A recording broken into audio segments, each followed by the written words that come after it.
enjoy the show. All right. Good morning, everybody from all around the country where it's cold and folks from overseas.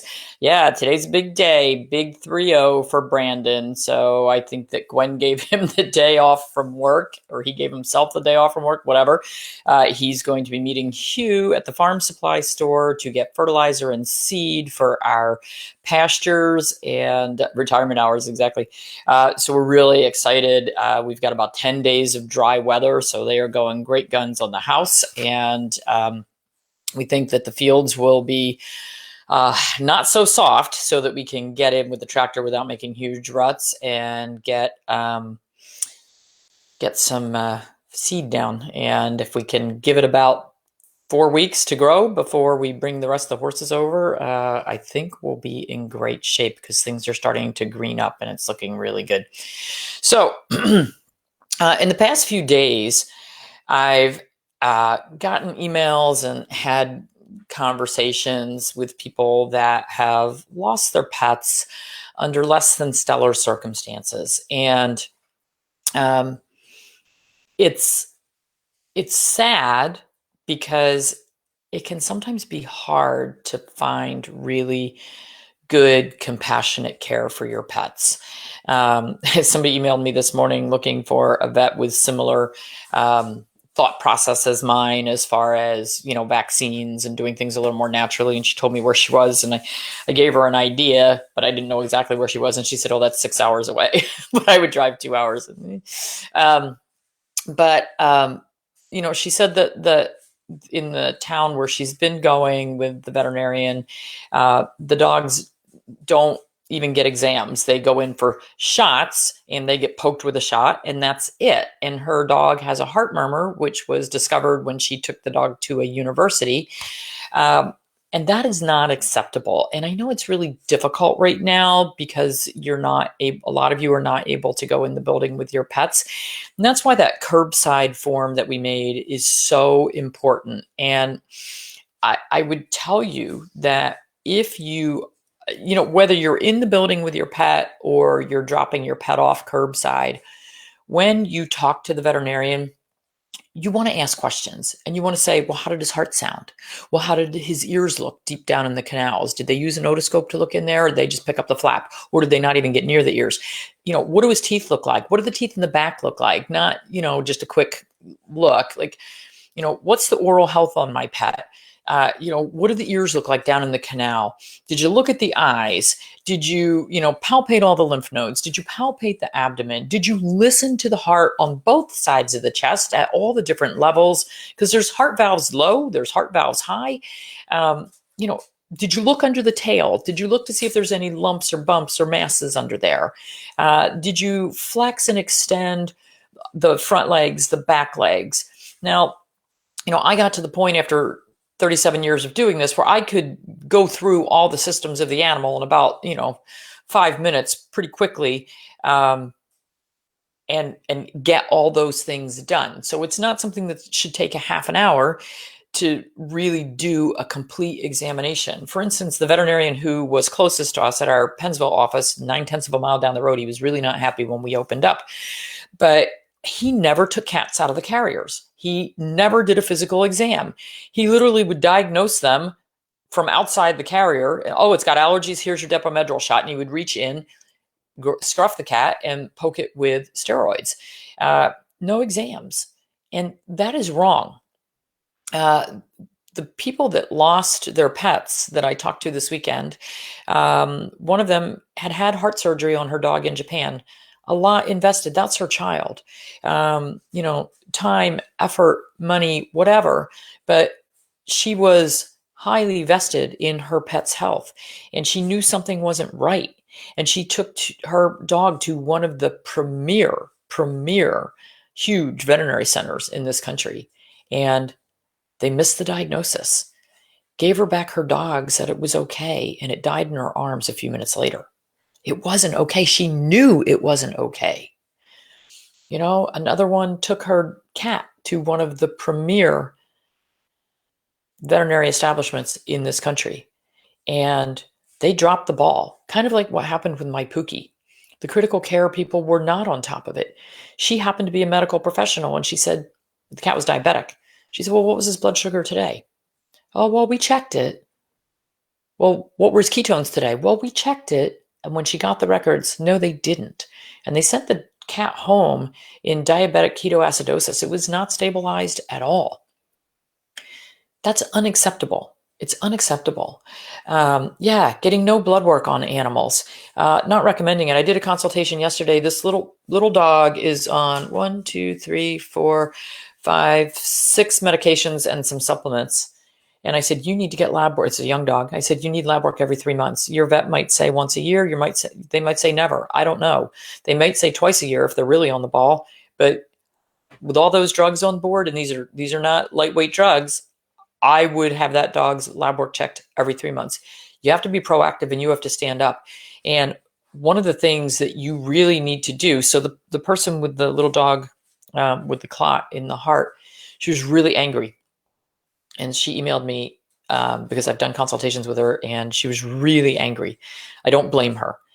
And she said, I want to have banners printed and put on the highway overpasses around the clinic, and I want to picket and put signs up. And I said, well, you can do that. It's not going to make you less angry. That's the important thing. Like, what you need to do is get less angry, which can be hard. It can be hard. I mean, every time I talk to these people about these things, I gave her the blog about, was it her or somebody else earlier this week? I gave them the blog about when my horse died 2 years ago. And it brought up and I'm not angry over him. I mean, what happened. I'm angry. There's anger simmering under the surface with Pookie because it was malpractice. But I can't let the anger take over, because it will ruin your memories of your pet. And if you only focus on that anger, you're going to focus on those last horrible moments. I mean, Pookie was dying in my arms because of the malpractice. And so we really didn't have a choice. But holding the anger doesn't help. You want to remember the happy times with your pet if you lose them. And so what I recommended to her, I said, what you need to do is use this in a positive manner to help other people who have pets who are undergoing similar things, like the Mighty Hearts group. What you need to do is tell them, when you know that your pet is not right, stick with that mantra and say, something is not right. You haven't figured it out yet. I'm not leaving. I'm not budging until we figure it out. You know your pet better than anyone. Great story. I think it's in Needles to Natural. One of my clients had a Bernese Mountain Dog show dog, and he was only 2 years old. She brought him into me. She said, he's not right. This dog was bouncing around the room. He hadn't lost any weight. He had a beautiful shiny, he looked like a show dog. He looked perfectly healthy. And she said, no, something's not right.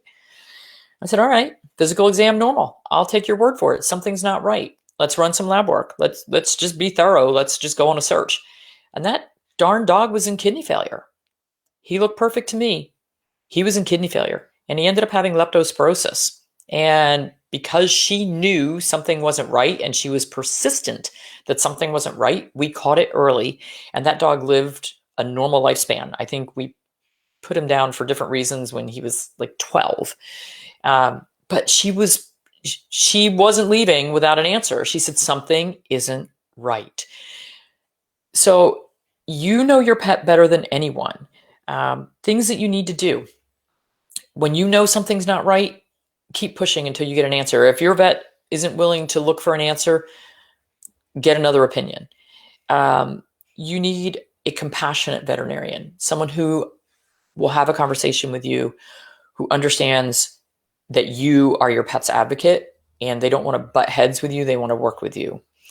You need to push for lab work if they're not recommending it and you know something's not right.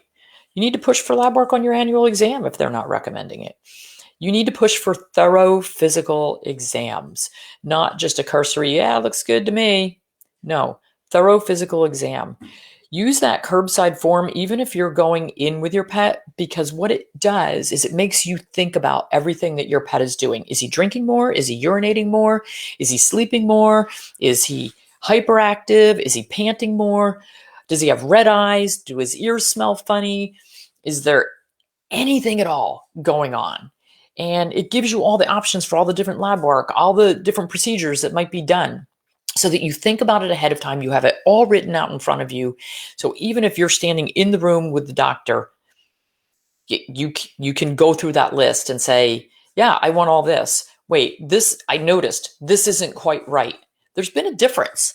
Like, come to think of it, I've been filling that water bowl more often. Come to think of it, he's been trying to drink out of the toilet. He's never done that before. He's got red eyes. Let me tell you, red eyes can be just a simple eye infection, but if they've got a deep red tongue, they're panting more, they're drinking more, and they've got red eyes, you better be looking for lymphoma or liver disease. The eyes are the window of the liver. And I see too many records where animals go in with these, scleral injection, red blood vessels. They look like somebody who stayed up all night partying. They've got red blood vessels in the whites of their eyes. And the veterinarians just write it off as a conjunctivitis. And it doesn't get better. And they overlook all the other signs that are going on with it. Because I know Chinese medicine, I know that we better be looking at the liver. We better be looking at the lymph nodes.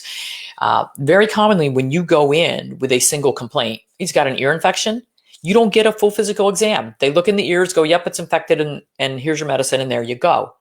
Every time you go in, you are paying for an office visit. You should get a full physical exam. It's not just, hey, doc, check his anal. I mean, if they're doing a technician call just for a routine anal gland expression or ear cleaning, that's one thing.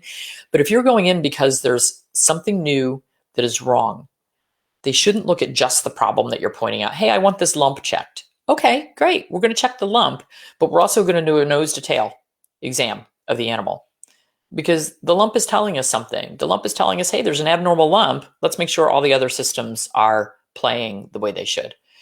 So really, really, really, you're known for going in with a list and get the, oh crap, the list. Yep, that's okay. You know what? I have clients who come in with 3 pages in their list and I go, oh crap, the list too, but I go through it with them. It's just, you have to be proactive and you have to be the advocate, because nobody knows your pet better than you do. And I get frustrated when I hear stories where the ball was dropped. And there is a group that is, they were calling it a vet malpractice group for people. They've changed the name. I don't even know what it is now, but I had to get out of it. They wanted me in to help help people work through, and also to look at their records to see whether they actually had a legitimate malpractice suit. But what I found is a lot of angry people who couldn't let go of their anger and couldn't see the forest through the trees. That's not going to get you anywhere. You need to take a step back and look at things analytically. It's very difficult to let go of your emotions when you're mad. I get it. And it's okay to cry and scream and be mad for a while. You kind of need to. It's one of the stages. There's 7 stages of grief: anger, pleading, bargaining, acceptance. You have to go through all of it. You have to go through it. There's no shortcut. So anyway, be your pet's advocate. That's one thing. Michelle Allen with Monkey's House, she is the advocate for those dogs. She's a crazy advocate for those dogs, which is so amazing because nobody has advocated for them their entire lives and they were abandoned. But she will advocate for them till the very last minute. And I really admire that. And she's gone through a lot of veterinarians to find, specialists and people that get how passionate she is. And it's okay to be that passionate. Okay. All right. Everybody have a wonderful day. I'm going to work this morning while Hugh is out with Brandon getting seed and other things that we need. I'm working on my books, working on consultations, and just lots of stuff. But I'm going to take the afternoon off and play at the farm, get some planting done. It's time.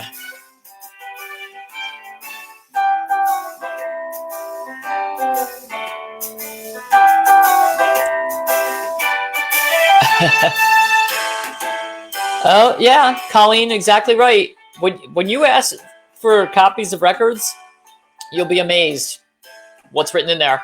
And I will tell you that when we had really nasty, difficult clients, we wrote it in the records. We wrote everything in the records. If they were screaming at my staff, it went in there. If they used a bad word, it went in there, because I wanted the next veterinarian to know what they were getting. Because there are some very difficult people, just like in any service industry. So you all know that if you work in a service industry, but we pass that information along. So, okay, see you guys. Supporters, see you tonight, 7.